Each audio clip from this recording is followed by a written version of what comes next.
का एक बार फिर से मुलाकात का सिलसिला, नई जगह, नए लोग, नया माहौल। इस सीरीज को आगे बढ़ाते हुए आज हम आपके बीच फिर से कुछ बात करेंगे, कुछ सवालों के जवाब मांगेंगे। दोस्तों, मैं हूं आपका दोस्त, आपकी आवाज़ प्रमोद सारस्वत। जैसा कि आपको मालूम है कि ये वीवीडी की ओर से एक प्रयास हमारा चल रहा है, विद्यावर्धिनी संस्थान, जो हमारे छात्र छात्राओं के लिए एक उचित मार्गदर्शन देने का प्रयास करेगा।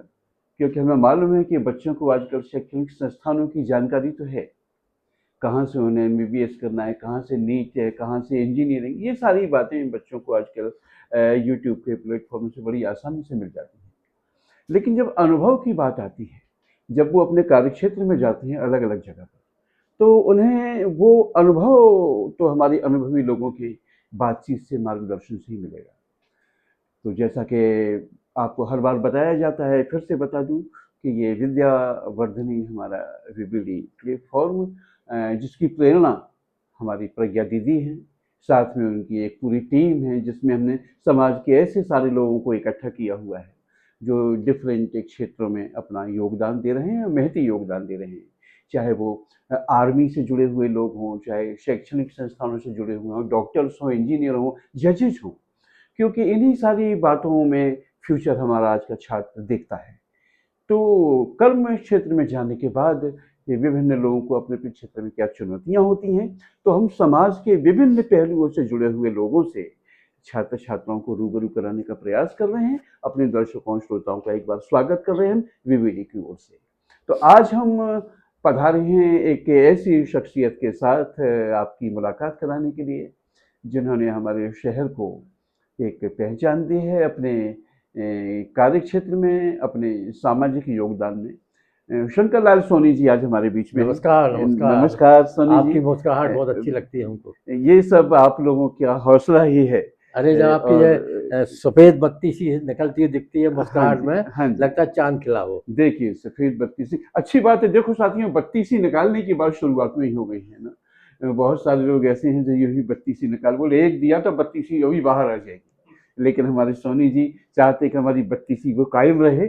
और जिस तरीके से हमारे बहुत सारे ये व्यक्ति की अपनी वो होती है धारणा कि वो सकारात्मक सोच रखते हैं, कि उन्होंने एक बड़े उससे कह दिया कि सोनी जी, ये उद्देश्य हमारा जो है, जैसा कि आपको हमारे डायरेक्टर साहब ने भी बताया होगा और मैं बता रहा हूँ कि कुल मिला के ये है कि आज की आपाधापी जीवन में जिस तरीके से कंपटीशन छात्रों को बढ़ गया है, तो हम केवल ये नहीं चाहते कि उनको किताबी ज्ञान मिले, फिजिक्स, केमिस्ट्री, बायो, वो सारी चीज़ें हैं। हम समाज के ऐसे लोगों से भी उनका तारुफ कराएं, मुलाकात कराएं, कि वो जाने कि नहीं, हमारी पढ़ाई लिखाई के अलावा भी कुछ क्षेत्र ऐसे हैं जिसमें हम पहचान बना सकते हैं। तो सबसे पहले हम चाहते हैं आप स्वयं अपने बारे में अपना परिचय हमारे दर्शकों को और हमारे छात्र छात्राओं को दें। नमस्कार सरस्वत जी, आपकी पूरी टीम को, वीवीडी जो आपका काम कर रही है, एक संदेश युवा वर्ग को, समाज को देने के लिए जो आप निकले हुए हैं वह सराहनीय है। और आपकी मुस्कुराहट से, आपके शब्दों की जो जान है, उससे हमको कुछ बोलने और बताने में अच्छा भी लगता क्या है। बात। तो अब ये है कि आज के दौर में जो किताबी ज्ञान है जी वो तो एक अनुभव से दूर होता है। अनुभव और किताबी ज्ञान जी बहुत अंतर होता है, आपको मालूम चाहिए। जी हमारे इसी मकान के बाजू में एक राजस्थान का एक बहुत ही महावीर जी का जैन समाज का बालक था। जी वो 24 घंटे किताब पढ़ता था, जी इंजीनियरिंग की किताब पढ़ता था, और जब बाहर निकलता था तो एक नीरस था चेहरे पे और अजीब किस्म की वो रहती थी।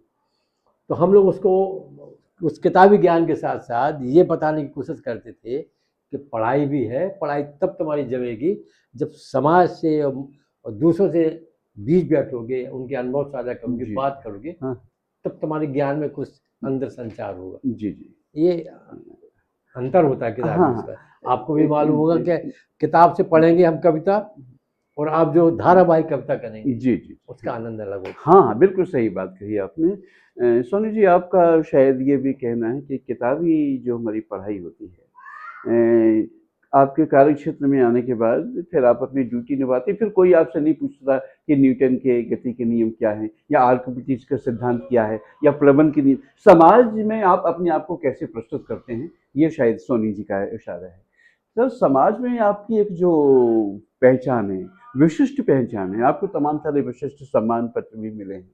खासतौर से स्वतंत्रता संग्राम सेनानी उत्तराधिकारी संगठन से आपका बहुत बड़ा ताल्लुक रहा है।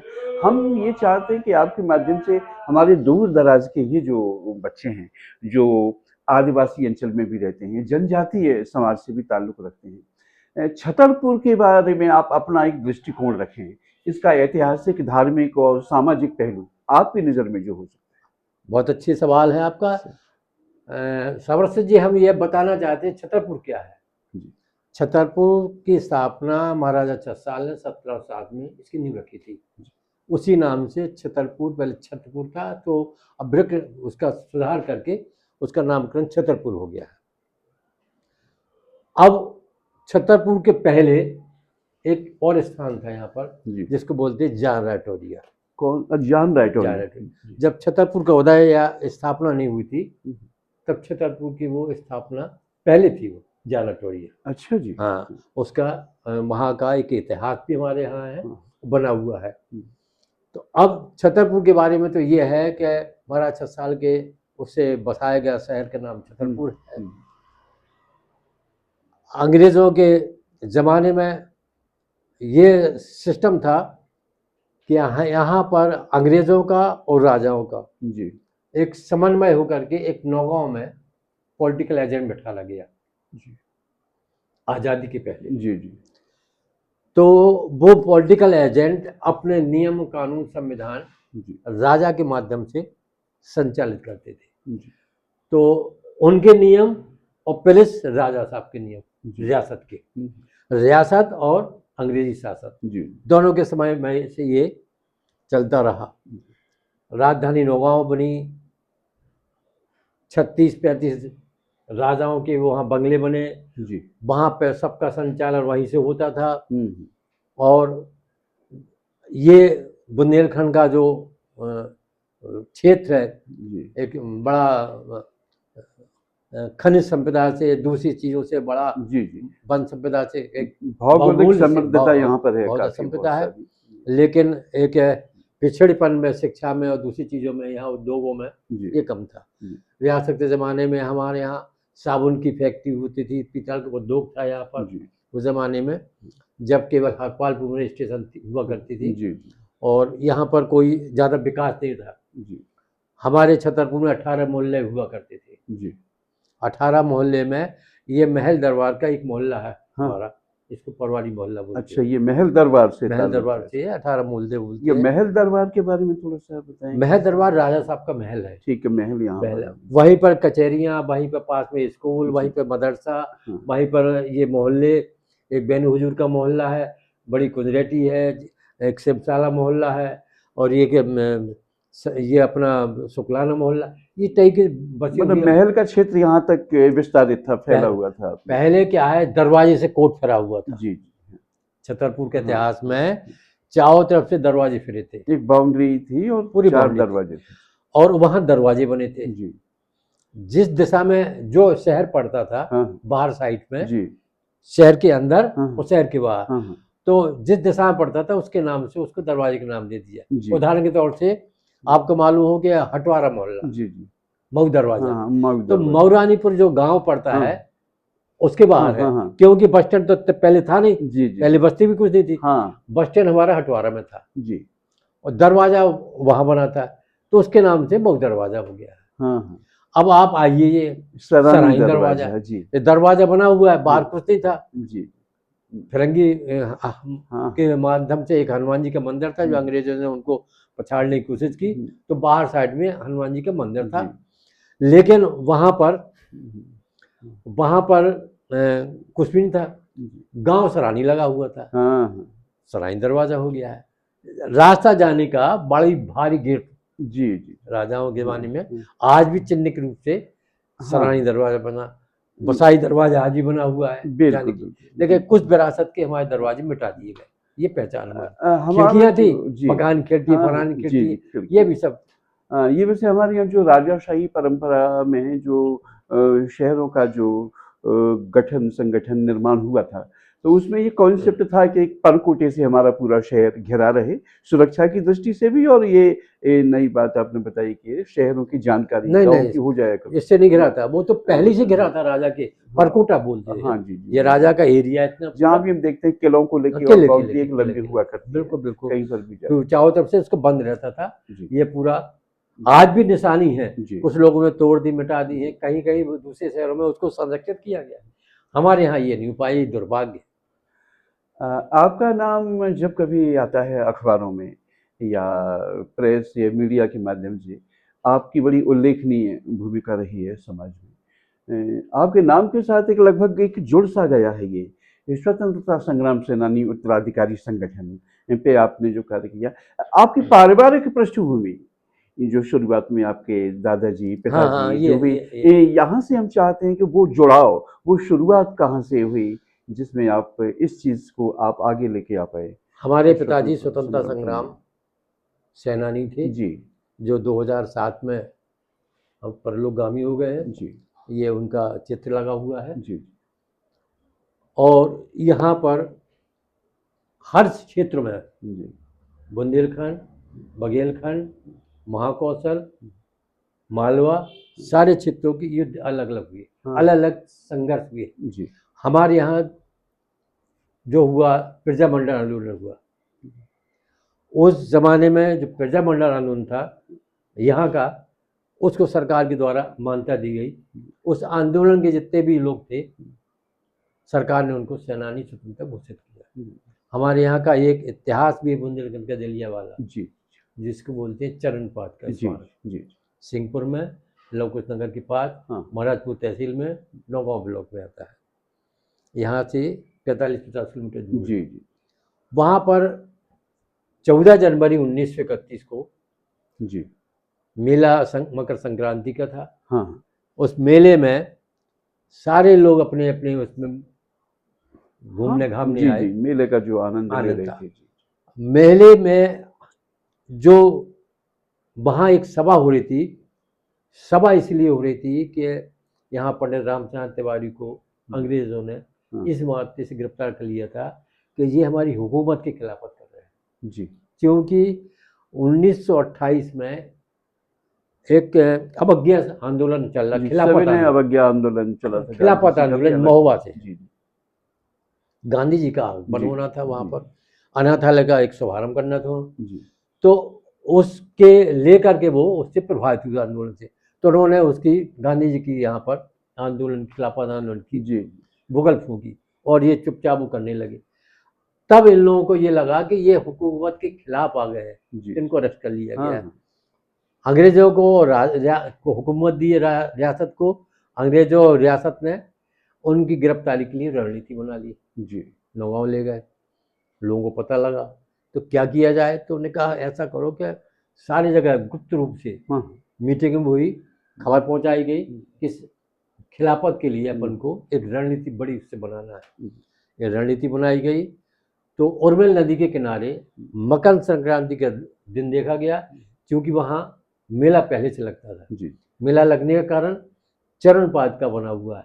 किंवदंती है कि भगवान वन गमन के समय जी यहाँ से निकले और वो एक शिला पे उनके चरण युगल बन गए, तो वहाँ पर उनके चरणों को, शिला को पूजने लगा, मेला लगने लगा।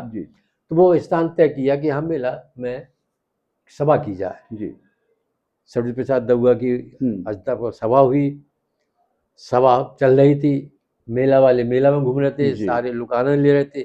जंगल का दौर था, लाइट का दौर नहीं था, लालटेन और गैस बत्तियां का जमाना था, मोमबत्ती का था। तो दिन के समय जब ये वहाँ पर सभा हो रही थी, तो अंग्रेजों को ये लगा है कि ये हमारी हुकूमत के खिलाफ चल रहा है। तो जैसे उनको ये खबर पहुंची, तो आनन फानन में उस सभा को घेर लिया गया। घेर करके वार्तालाप हुआ, विवाद हुई। विवाद और वार्तालाप के द्वारा दुर्निता में ये हुआ कि न ये माने न वो माने, ये निहत्थे लोग थे सभाकारी। तो फिर पॉलिटिकल एजेंट ने हुकूमत को इजाजत दी, हाँ गोली चला दो। तोप चला दो। हाँ तो फिर क्या, हुकूमत। हाँ तो उर्मिल नदी किनारे जो घटना घटी, जी तो अब जब तोप और गोलियों की आवाज़ हो हाँ तो सैकड़ों लोग मारे गए, जी शहीद हो गए। उर्मिल नदी का पानी हाँ हाँ, खून से लाल हो गया, जी लाशें नहीं मिली। हम्म, सबसे पहले गोली शेख सुंदरलाल गुप्ता को लगी, गिलोहा वाले कहलाते हैं वो। जी उसमें शेख सुंदरलाल, गिलोहा वाले, हीरा सिंह और सरी प्रसाद दउआ, कई वो आदमी पुराने उसमें नाम थे नाम थे जिन्होंने, हाँ उसमें। जी। सब वो चलता रहा। अंग्रेज फिर भी न माने, अच्छा, उसके बाद भी? उसके बाद भी न माने। हाँ उन्होंने, अंग्रेजों ने इसके बाद पास के गांव थे जो, जी जी वहां पे उत्पात किया। इतना अच्छा उत्पात किया उन्होंने अच्छा। कि वहां के गांव को लूटा। हाँ, कि छुपे हुए लोग तो नहीं हुआ पे कुछ, हाँ, और ये सारी बात। लूटा गया और पूछा गया तुम्हारे यहाँ का जी कौन था, वहां क्या था, ये वो। हाँ हाँ किसी ने कुछ नहीं कहा, गांव जी। के गांव खाली हो गए, लूटपाट करके आग लगाई वहां बड़ा पर। क्रूर नरसंहार मतलब वहां हुआ, वहां पे देखो। ये तो दोहरी गुलामी का रहा, जी जी रियासत का एक हुकुम, जी उनके टैक्स, जी बेगार प्रथा के टैक्स और अंग्रेजों के टैक्स, जी। उनका 1% का। ओहो इस तरीके से उनकी कहानी जी आज के सुनने में जो युवा सुनेंगे तो उनके रूह कांप जाएंगे कि हमारे बाप दादा उन्होंने कैसे आज़ादी पाई है। हमारे पिताजी को उस दौर में जब आंदोलन करते थे, ये तहसील है जो पुरानी, जी यहाँ चारों तरफ से लोग आते थे, आंदोलन किया। जी। लारी बोलते थे बस को। लारी, हाँ ये। लारी एक मंगाई गई, कहाँ से? ढड़ारी से। अच्छा जंगली परिवार की एक बस थी, अच्छा जी। उसमें भरा और जंगल में छोड़ दी। उस जमाने जंगल हाय हाय, जी जी शेर मतलब बिल्कुल। छोड़ दिया गया है। अब वो अपनी जान बचाते छुपते छुपाते आए हाँ और भूमिगत होकर उनने आंदोलन को गति दी हम्म, और ये आंदोलन चलता रहा। बहुत जरूरी जी। तो हमारे यहाँ का आंदोलन, बुंदेलखंड का आंदोलन चला, प्रजामंडल बना। उसके बाद फिर रियासत का उदय हुआ। पंडित रामचंद्र तिवारी यहाँ के रियासत के दौर में प्रधानमंत्री बनाए गए थे। इसके बाद फिर बघेलखंड, बुंदेलखंड का अपना विलय के होने के बाद अलग अलग जी जी जी उनका, उसके बाद बिन प्रदेश बना। जी बिन प्रदेश के बाद 56 मध्य प्रदेश का गठन हुआ। जी पहला चुनाव 52 में हुआ और इसके बाद से पंडित रामचंद्र तिवारी 2 बार सांसद बने, संविधान सभा के पहले सदस्य बने, जी कानून विधाता का। तो यहाँ पर रियासत के दौर में छतरपुर में नगर पालिका नहीं थी, नगर सभा होती थी, 18 मोहल्ले थे, टकसाल, घोड़ासाल, मुसाफर खाना, दवा खाना, सफा का, ये सारे चीज़ें यहाँ पर। जी राजा का एक ही टेलीफोन था, कहीं टेलीफोन नहीं था, जी जी लाइट का दौर नहीं था। हमारे इसी मोहल्ले में लकड़ी की एक लालटेन वो आती थी, खम्मा, उस पर एक लालटेन रख दी, दीपक, शाम को आते थे, उसको जलाते थे और चले जाते थे। उस समय तांगा चलते थे, तांगा का ज़माना जी जी। था, तांगा, तांगा का जी ज़माना था। छतरपुर में तांगा हमने नहीं देखा। तांगा देखा है। और ये चित्रगुप्त का मंदिर है, जी ये चित्रगुप्त का मंदिर कायस्थों ने बनवाया था। ये बेतुवाल दयाल है, जैन मंदिर बनवाया था उन्होंने। राव साहब है, उन्होंने संकट मोचन का मंदिर, वो तालाब। जी जी राव प्रताप सिंह राजा ने ये नरवेश्वर का प्रताप सागर तालाब बनवाया। जी। एक कोठी थी अंग्रेजों के लिए, हाँ जिसको आज भी कोठी पहाड़ को हाँ। सरकटा भी बोलते हैं। अच्छा, ये कोठी ये पहाड़, ये कोठी क्या पहाड़ है? है जिसमें अंग्रेजों को ठहराया जाता था हाँ और वहाँ से उनको पूरे सब चीज़ दिखाई जाती थी। जी ये वो कोठी पहाड़ आज सर्किट हाउस के रूप में निर्मित है। ये पहले कोई ना साईं मंदिर था, हनुमान जी का मंदिर था, जीने से था, कोई सड़क नहीं थी। दोस्तों, आप सुन रहे हैं लगातार हमारी बातचीत श्री शंकरलाल सोनी जी के साथ। हमारे इस शहर से परिचय कराना ही हमारा आपका उद्देश्य है कि यहाँ की वो सारी सांस्कृतिक और सामाजिक, राजनीतिक, रियासतकालीन जानकारी आपको हम सोनी जी के माध्यम से दिला एक सकें। रामीला हुआ करती थी और लाड़ कड़कता की महलों पर। जी जी जी बस स्टैंड हटवारा था, मेला यहाँ लगता था पुरानी तहसील के पास में। बहुत छोटा शहर था, जी जी ये सब वहाँ जी हुआ करता था। जी। और यहाँ पर पहले से लेके आज तक बड़ा सद्भावना प्रेम भाव का था। मैं जो बात रखना चाह रहा था दोस्तों, अभी सोनी जी ने शुरुआत में बताया है हमको, शंकर लाल जी ने, कि हम वहीं वापस चलना चाह रहे हैं जिससे हमारी वो बात अधूरी न रह जाए। जब हम किसी स्थान पे रहते हैं, इस इंटरव्यू को, इस बातचीत को हमारे जो छतरपुर जिले या इसके आसपास के रहने वाले लोग जो बहुत वरिष्ठ हैं, बहुत दखल रखते हैं यहाँ के ज्ञान और जानकारी के बारे में, उनके लिए कोई बात नई नहीं हो सकती कि ये हमको सब मालूम है। लेकिन हमारा उद्देश्य चूंकि वो दूर दराज के बच्चों तक अपनी बात पहुंचाने का है, इसलिए मैं आपको एक जानकारी दे दूं कि किसी खास जगह पे जब हम रहा करते हैं तो वहाँ की कोई ना कोई खासियत, कोई जगह, कोई याद, कोई स्मारक ऐसा हुआ करता है जिसकी हम तुलना बहुत बड़े स्थापित स्थान से किया करते हैं। तो वो मैं आपको जानकारी दे दूं, जैसे कि हमारे यहाँ बुंदेलखंड का केदारनाथ कहा जाता है जटाशंकर धाम। धार्मिक उसी तरीके से चूंकि वहां से बात चली थी स्वतंत्रता संग्राम को लेके, तो हमारा जो चरण पादुका की जो बात स्वामी जी ने करी, उसको हम जैसे बुंदेलखंड का केदारनाथ जटाशंकर है, ऐसी जलीय बुंदेलखंड का जलियांवाला बाग चरण पादुका कहलाती है। हम चाहते बुंदेलखंड का जलियांवाला बाग के नाम से क्यों, इसकी अंतरकथा के बारे में थोड़ा हमारे दर्शकों को बताएं। जिस तरीके से वहाँ अंग्रेजों ने अमृतसर के जलियांवाला बाग में जी जो क्रूरता दिखाई थी जी, और जो उन्होंने वहाँ क्रूरता के साथ, उनको विवशता के साथ उन्होंने मारपीट की, वहाँ पर गोलियां चलाई, सब कुछ किए, कुएं में समा गए, कुएं में गिर गए, कहीं मौका नहीं मिल पाया बेनिहत्थे लोगों को। इसी तरीके से चरण पादुका में 14 जनवरी 31 को अंग्रेजों के भील पलटन ने वहाँ आकर सभा हो रही है और उस सभा के ऊपर निहत्थे लोगों पर उसी तरीके से उन्होंने गोलीबारी की, तो किसी को बचने का और किसी को संभलने का मौका नहीं मिला और उन्हें मार पीट करके गोलियों से भून डाला है। खून की नदियां बह गई थी। मतलब जगह और स्थान बदला है, लेकिन घटना पैटर्न एक ही और नृशंसता उसी तरह से हुई, वैसा ही वातावरण, वैसा ही कम जगह, छोटा दरवाजा, जैसा वहां हुआ इसी तरीके से, इसलिए उसकी वो उसी स्थिति में, उसी कंडीशन में चुपचाप जो वहां हमला हुआ, जिस तरीके से वहां भीड़ पे वहां मारा गया, ऐसे यहाँ पर ऐसे भीड़ पर उन्हें तोपों से गोलियों से हमला किया। यहाँ तक कि जब हमारे सेठ सुंदरलाल को गोली लगी तो वहाँ के जो बॉडी सब वो है उठा करके जाने के लिए कोशिश की कि ये मिल जाए, तो बड़ी मुश्किल से जब वो किसी तरीके से प्राप्त किया तो वहाँ को लेकर के महुआ जाना चाहते थे। वहाँ की कांग्रेस को नेता जो आ रहे थे, गांधी जी, नेहरू जी आ रहे, उन बताने के लिए वो भी छोड़ा ली थी। ओहो जी। जब ये घटना कानपुर से प्रकाशित होने वाले अखबार प्रताप में प्रकाशित हुई, पूरी घटना और फोटो, तो वो परिवार उसी फोटो से लेकर आज भी पूजन करते हैं, कोई निशानी नहीं है। क्या बात है, बहुत बड़ी बात है, यानी है एक विश्वास आस्था की हमारा ये हमारे फलानी है। उसमें लिखा है प्रताप अखबार में, प्रताप अखबार ने भी अंग्रेजों की गुलामी के पीछे झुके नहीं है, उसने भी खूब प्रताड़ना झेली, उसको जेल जाने पड़ा है संपादक को, उसको अखबार में प्रेस में तालाबंदी की गई है खूब, लेकिन उसने भी कभी हार नहीं मानी और उनके खिलाफ गीत लिखते रहे, गाना लिखते रहे। दोस्तों, दर्शकों, श्रोताओं, हमारी मुलाकात आज शंकर जी से हो रही है।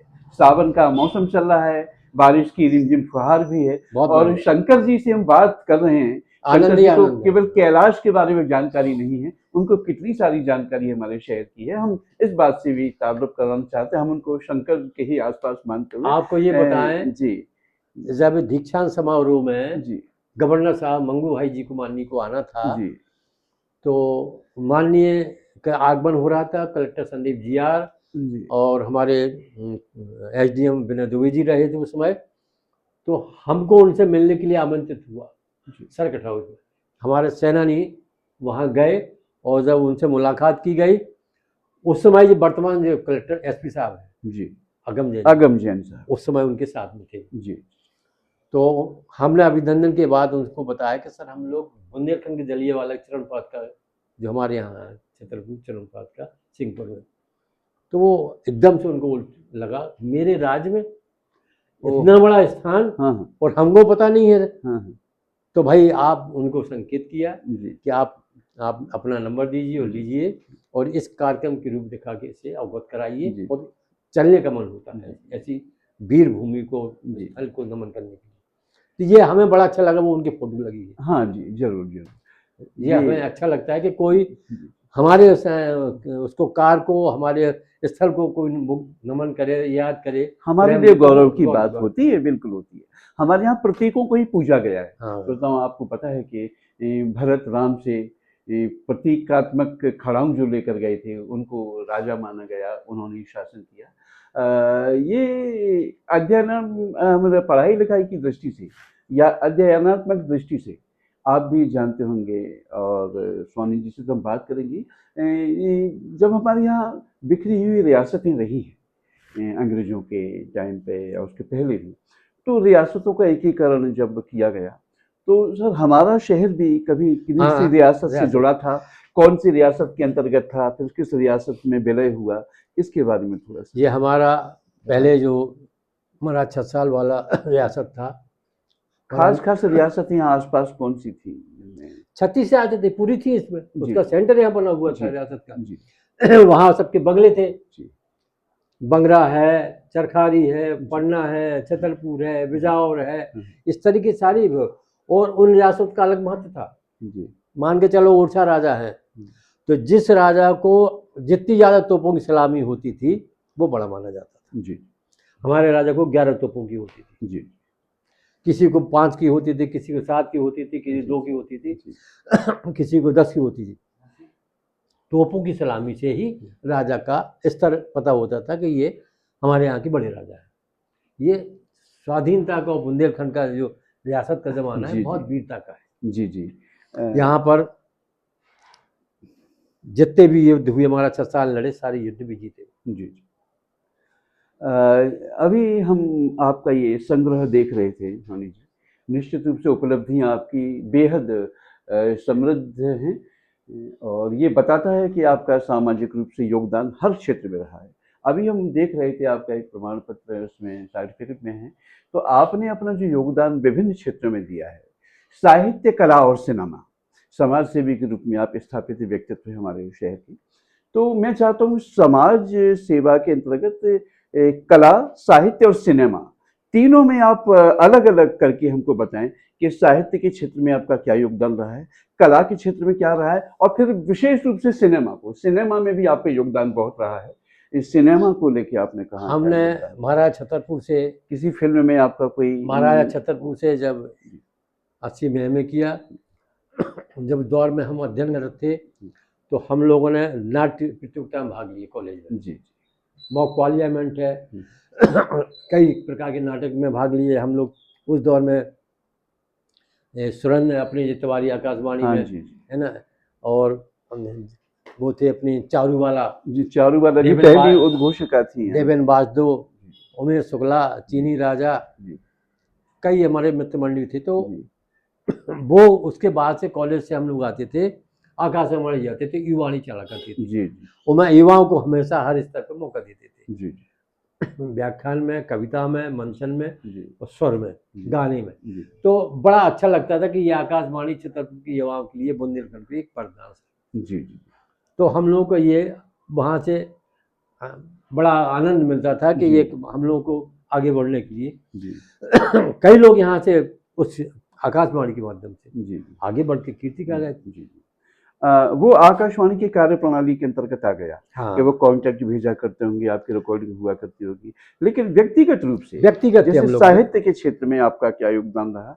और सिनेमा के क्षेत्र में क्या रहा, और कला के क्षेत्र में क्या रहा, तीनों चीजों को? हमारे दौर में सिनेमा उतना था नहीं। जी यहाँ नाट्य मंच ज्यादा हुआ करते थे। वो मैंने प्रमाण पत्र में देखा। प्रमाण पत्र आज जो मंच बना हुआ है, जी वो जी प्रमाण पत्र जी जी वो सिनेमा जगत वाले के द्वारा ही आज उन्होंने प्रोत्साहन दिया वाला, है आपको, हाँ, दिया, समझ लीजिए। सम्मान का वो है। तो हमारा तो ये समाज सेवा का, अभी जैसे समाज सेवा का हाँ हाल ही के बताते हैं। जी एक समाचार, लोकप्रिय समाचार पत्र भास्कर में एक समाचार छपा। जी एक गरीब परिवार व्यक्ति है, किसी अज्ञात वाहन ने उसको एक्सीडेंट में घायल कर दिया, पड़ा है वो। तो किसी ने उसको, राहगीर ने 100 से उसका अस्पताल भर्ती कर दिया। अब कोई नहीं उसके अस्पताल आने के बाद से एक 10 साल का बच्चा, 3 साल की बच्ची और उसकी पत्नी अविकसित, परिवार कुछ नहीं है, ढाबे पे काम करता है। तो हम लोगों ने डॉक्टर को सहारा लेकर के, सभी डॉक्टरों को लेकर के उसको वहाँ अस्पताल में जा कर के देख रेख की। समाज के लोगों ने जोड़ाव चालू किया, एक ग्रुप में डाला गया, हम वतन उसमें जैसे टीआईवी साहब है, सीओ मैडम है, जनपद अध्यक्ष, कई लोगों ने आर्थिक सहयोग किया। मनोज चौधरी डॉक्टर, रवि सोनी डॉक्टर, इन्होंने जिम्मेदारी ली, इसको रेफर नहीं करना, कोई है नहीं, हम यहीं ऑपरेशन हुआ, ठीक हो गया। आज वो 90% ठीक हो गया। अब वो राहगीर बन करके जो उसका जीवन पुनर्जीवन हुआ है, ये हमको आनंद देता है। यही हमारी समाज सेवा। किसी के चेहरे पे मुस्कान आ जाए, किसी का दुख कम हो जाए, वो समाज सेवा।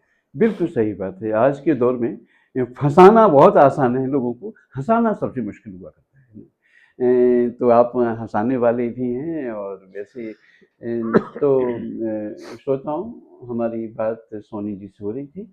सर, एक आम जो युवा है आज का, जो छात्र है, एक आखिरी में कोई ऐसा संदेश आप अपनी ओर से, एक समग्र क्या कहना चाहेंगे हमारे युवाओं के लिए कि वो भी आपके नक्शे कदम पर चल के कुछ पहचान किस तरीके से युवाओं अपने को समाज में बनाए? अपनी पढ़ाई के साथ, अच्छे संस्कारों के साथ समाज में अपना कुछ योगदान देना चाहिए।